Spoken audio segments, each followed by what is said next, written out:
ભરૂચની ફાર્મા કંપનીમાંથી કરોડોનું MD drugs બનાવવાનું રો મટીરીયલ ઝડપાયું। દહેજ ઝોલવાની એલાયન્સ ફાર્મા કંપનીમાંથી ડ્રગ્સ બનાવવાનો સામાન મળી આવ્યો છે। સિન્થેટિક ડ્રગ મેફેડ્રોન બનાવવાની પ્રક્રિયા શરૂ થાય તે પહેલા જ પોલીસે રેડ પાડી વિદેશી કંપનીમાંથી 30 કરોડથી વધુનો એમડી ડ્રગ્સ બનાવવાનું રો મટીરીયલ જપ્ત કરાયું। એટીએસ અને એસઓજી પોલીસે દરોડા પાડી કાર્યવાહી હાથ ધરી છે। પોલીસે માલ જપ્ત કરી વધુ તપાસ હાથ ધરી છે। વિગતો સાથે સંવાદદાતા રાજ જોડાયા છે। રાજ, ડ્રગ્સ બનાવવાનું રો મટીરીયલ ઝડપાયું છે, શું વિગતો? જી બિલકુલ જિજ્ઞાસા, દહેજની ફાર્મા કંપનીમાંથી જે કરોડો રૂપિયાનું MD drugs material row material ઝડપી પાડવામાં આવ્યું છે।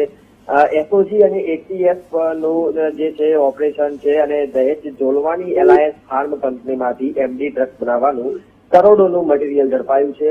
સિન્થેટિક સ્ટિમ્યુલન્ટ ડ્રગ્સ મેફેડ્રોન બનાવવા માટે પ્રક્રિયા કરવામાં આવી રહી હતી।